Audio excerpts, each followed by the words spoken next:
Como vimos en el video anterior, existen todo tipo de capitales, unas establecidas con un propósito de unión colectiva, para evitar la competencia entre dos ciudades o simplemente mostrar la creciente prosperidad de un país.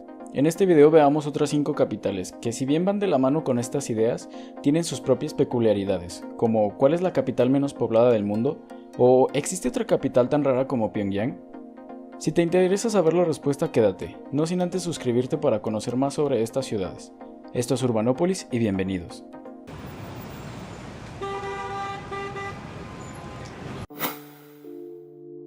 La capital del segundo país más poblado del mundo fue fundada un 15 de diciembre de 1911 por el emperador Jorge V. Durante el Durbar de Delhi de ese año se colocó la piedra fundacional y se anunció el traslado de la capital del ese entonces Raj británico desde Calcuta, debido a que esta era una ciudad grande, congestionada y caótica. El diseño de la capital estuvo a cargo de 12 de los principales arquitectos británicos del siglo XX, Edwin Lutyens y Herbert Baker. La nueva capital fue denominada Nueva Delhi en 1927, previamente llamada Delhi Imperial e inaugurada el 13 de febrero de 1931, por el entonces virrey del Raj, Lord Irving. Delhi ya había sido capital en otros periodos y tenía una posición estratégica debido a su ubicación en la parte centro-norte del país, y la capital era en ese entonces una ciudad densamente poblada, con un trazado espontáneo y una enorme vitalidad, pero sin la capacidad para acoger el amplio programa gubernamental británico. Por ello, se decidió que albergara adecuadamente todo lo necesario para el papel de una capital.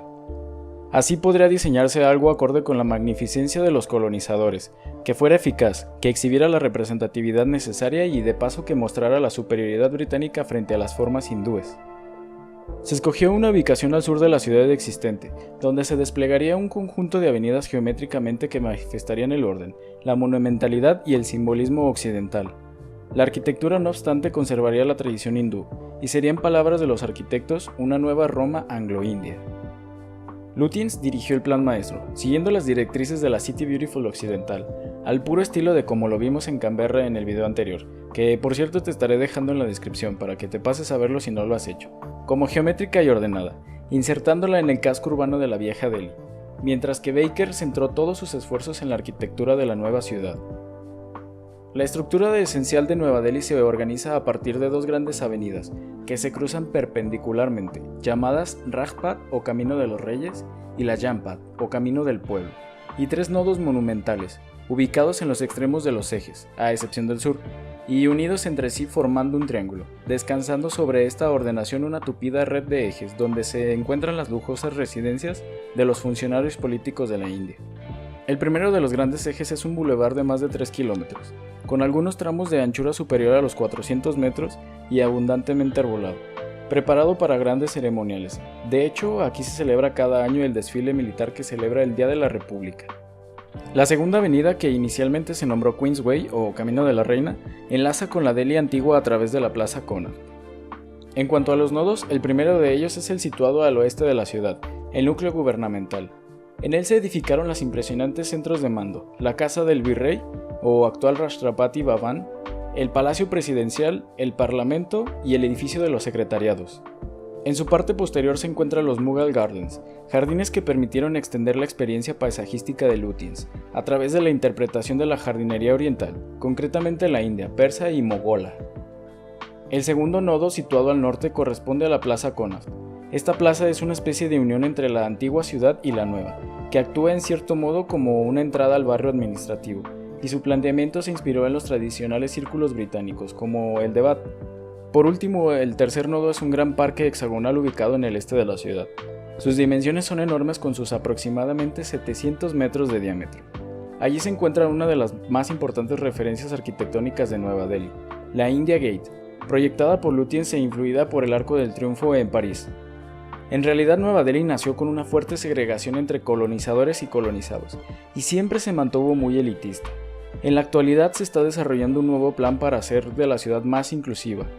Una de las propuestas más controvertidas es la remodelación del barrio de las grandes villas residenciales, en las que se propone levantar edificaciones de altura.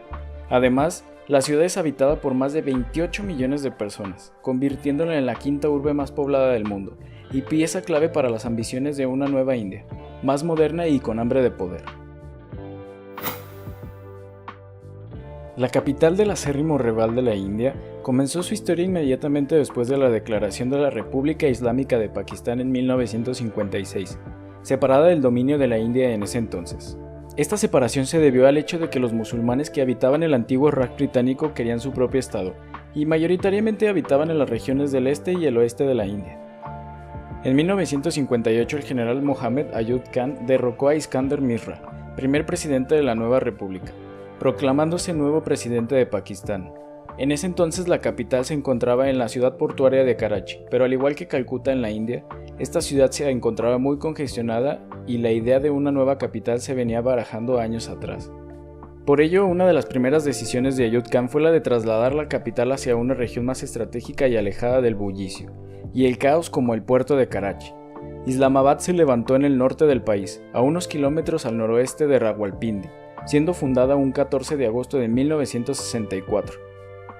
El diseño de esta capital estuvo a cargo del famoso urbanista griego Konstantinos Doxiadis, quien dividió la capital en 5 grandes sectores. De estos sectores, los nororientales a Rawalpindi serían en donde se asentaría la nueva capital, siendo divididos por una parrilla de grandes bloques habitacionales, como se venía haciendo en las nuevas ciudades modernistas de la época. Islamabad es cruzada por un gran eje, la avenida Jinnah, y al final de este se encuentra el corazón gubernamental del país, a las faldas de las colinas Margala. Asimismo, sus bloques cuadrangulares son autosuficientes para satisfacer las necesidades de la vida cotidiana. Estos bloques ocupan una superficie cuadrada de aproximadamente 1.8 kilómetros de lado y casi 4 kilómetros cuadrados para dar cabida a una población de entre los 20.000 y los 40.000 habitantes, según sean los casos. Realmente impresionantes en dimensiones. En teoría, Islamabad y Rawalpindi deberían actuar según el planteamiento de Doxiadis como ciudades gemelas, aunque cada una con una vocación principal que las haría completamente distintas. Islamabad, por ejemplo, sería la capital política y cultural, mientras que Rawalpindi la comercial e industrial. Además, la traza reticular o cuadrada de Islamabad envolvería y transformaría a Rawalpindi, gracias a su racionalidad y el crecimiento hasta ese entonces orgánico. Pero las provisiones de Doxiadis no se cumplieron. Islamabad no consiguió extender su trama racional, y es más bien al contrario, la traza espontánea de Rawalpindi la que ha invadido zonas previstas para el crecimiento de la Islamabad, rompiendo la superioridad prevista por Doxiadis en su planteamiento. Hoy en día la gran capital planeada por Doxiadis ha sido rebasada por la explosión urbana proveniente de todo el país, pasando de apenas 77.000 habitantes en 1972 a los más de 2 millones en la actualidad, y 4 en su área metropolitana. No obstante, es una de las ciudades más cosmopolitas de Pakistán y hogar de una arquitectura que combina las tradiciones islámicas con la modernidad. Una de las capitales más modernas en todo el mundo es la capital administrativa de Malasia. También una de las más curiosas de la lista, ya que si bien no es la capital constitucional del país, en ella recaen justamente las funciones administrativas y el poder judicial. Concebida como escape a una Kuala Lumpur sobrepoblada y congestionada también, Putrajaya fue idea del primer ministro Mahathir Mohamad durante su mandato a finales de los 80s. Esta nueva ciudad fue propuesta entre Kuala Lumpur y el aeropuerto internacional, planeada como una ciudad jardín y una ciudad inteligente, pionera en este concepto, que incluye servicios tales como los telehospitales, gobierno electrónico, ciberleyes, comercio electrónico, entre otros. Aquí se establecieron los distintos edificios de gobierno, así como los administrativos y religiosos, dejando un 38% de su superficie destinada solamente a áreas verdes, para un mayor paisajismo, y vaya que lo lograron. El plan de esta ciudad incorpora una red de espacios públicos, áreas verdes y grandes avenidas, y su construcción inició el 19 de octubre de 1995. Tuvo un coste de 1.8 mil millones de dólares y aún hoy en la actualidad sigue urbanizándose. De hecho, algo remarcable de la ciudad es su arquitectura bastante peculiar, donde los edificios de gobierno adquieren una monumentalidad bajo diseños muy llamativos, conservando la tradición malaya, islámica y persa en ella, como el propio Palacio de Justicia, la Mezquita Putra y la Perdana Putra, la oficina de gobierno del primer ministro, contrastando con la modernidad con edificios como el Ministerio de Hacienda y los distintos apartamentos y oficinas de la ciudad. Realmente esta ciudad es un buen ejemplo de lo que una nueva ciudad debería de ser. Aunque planeada a principios del nuevo milenio, Putrajaya ha introducido conceptos muy novedosos como la sustentabilidad, las Smart Cities y un diseño muy acorde a estos, dando a Malasia esa modernidad y dinamismo, propio de los países asiáticos.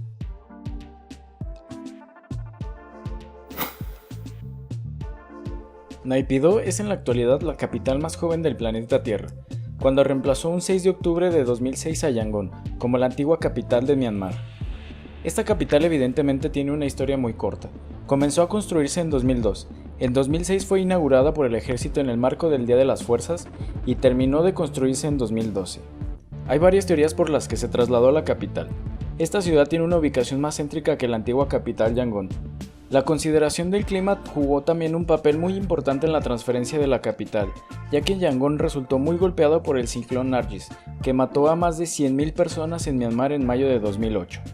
Aunque la explicación oficial para trasladar la capital fue que Yangon se había vuelto demasiado congestionada y abarrotada, con poco espacio para la expansión futura de las oficinas gubernamentales.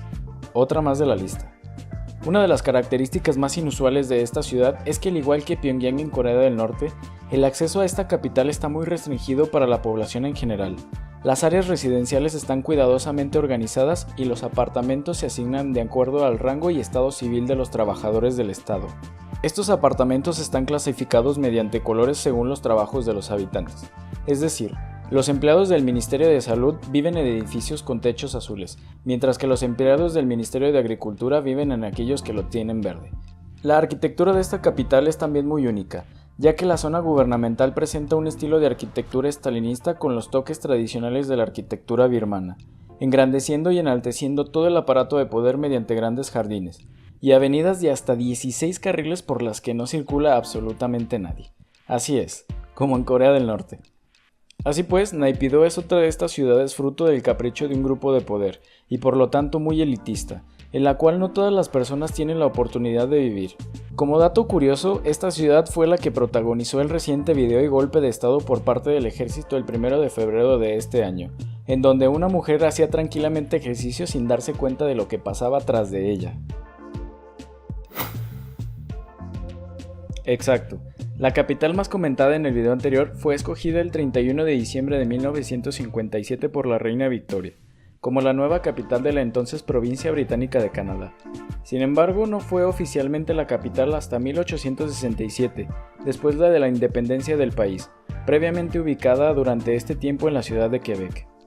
La razón por la cual la reina Victoria eligió esta ciudad como la capital de Canadá se debe a que Ottawa estaba relativamente lejos de Estados Unidos, estando en una posición estratégicamente más segura que otras ciudades. En este tiempo una invasión de los Estados Unidos era muy probable. También la localización de la ciudad, exactamente entre el Alto y Bajo Canadá, disminuiría las tensiones culturales entre los canadienses de origen francés y los de origen inglés, de Montreal y Canadá, siempre pugnando por cuál era la mejor ciudad, hasta hoy en día. Y por último, fue la belleza de la región donde se localizaba Ottawa. Ottawa ha sufrido varias intervenciones urbanas para darle el carácter de capital nacional. La primera de ellas fue en 1896 cuando el entonces primer ministro de Canadá, Wilfrid Laurier, creó un programa de planificación urbana, cuyo principal objetivo era el embellecimiento de la ciudad, debido a que la ciudad crecía de modo desorganizado, y las vías férreas se habían adueñado incluso del centro de la ciudad. En 1900 y 1916 la ciudad sufrió dos incendios devastadores. El primero dejó a más de 14.000 personas sin hogar y el segundo destruyó una parte del parlamento. Esto dio pie a grandes reformas realizadas en la ciudad. En 1937 el entonces primer ministro de Canadá, William Mackenzie King, encomendó a Jacques Greber, famoso urbanista francés, responsable de las rehabilitaciones de la ciudad de París, para que rediseñara la ciudad. Sin embargo, con el inicio de la Segunda Guerra Mundial los planes se quedaron de nuevo en el papel, y Jacques Greber volvió a Francia. Después de la guerra continuaron los planes de planificación urbana, con Greber de nuevo en el mando. El plan propuesto por el arquitecto fue aprobado por el Parlamento canadiense en 1951, y de acuerdo con los términos de este plan, se eliminaron las vías férreas que eran parte del problema, y también se crearon muchos parques y zonas verdes alrededor de la ciudad, como el Gatineau Park, de nada más y nada menos que 36 kilómetros cuadrados. En 1958 el gobierno de la ciudad creó uno de los más grandes proyectos urbanísticos de la ciudad, el Cinturón Verde o Greenbelt, para evitar la expansión urbana descontrolada de esta ciudad, así como para proveer a los ciudadanos de granjas, parques y espacios al aire libre. Este gran proyecto Greber lo llamó como el collar esmeralda de la capital. Forma un cinturón semicircular de aproximadamente 20.000 hectáreas y unos 45 kilómetros de longitud. Otra de las grandes bellezas de la capital canadiense es su arquitectura, marcada por el papel de la ciudad como capital nacional de Canadá. Esto le da a la ciudad una cantidad de estructuras monumentales diseñadas para representar al gobierno federal y la nación. También significa que, como ciudad dominada por burócratas del gobierno, gran parte de la arquitectura tiende a ser formalista y funcional. Uno de los mayores ejemplos es el Parlamento, de arquitectura neogótica, o el Château Laurier, antiguo palacio y actual hotel, de la misma corriente arquitectónica. Con todo esto, Ottawa hoy es una de las mejores ciudades en América, gracias a su equilibrio entre el medio ambiente, la belleza natural con la que cuenta, la innovación urbanística y su tradición arquitectónica. Espera, ¿hay una última capital? Ubicada en el remoto país insular de Palaos, es la segunda capital más joven del mundo, y ojo a esto, también la menos poblada del planeta, con apenas 271 habitantes. Esta pequeña capital cuenta con solamente 3 edificios, el Congreso Nacional de Palaos, la sede del gobierno y el Tribunal Judicial, y fue paralizada su construcción a finales de los 90 por la falta de ingenieros y arquitectos en el país. Sin duda, la capital más extraña en todo el mundo. Si te ha gustado este video, comenta lo que quieras, deja tus recomendaciones para nuevos videos y recuerda dejar un like y suscribirte. Hasta la próxima.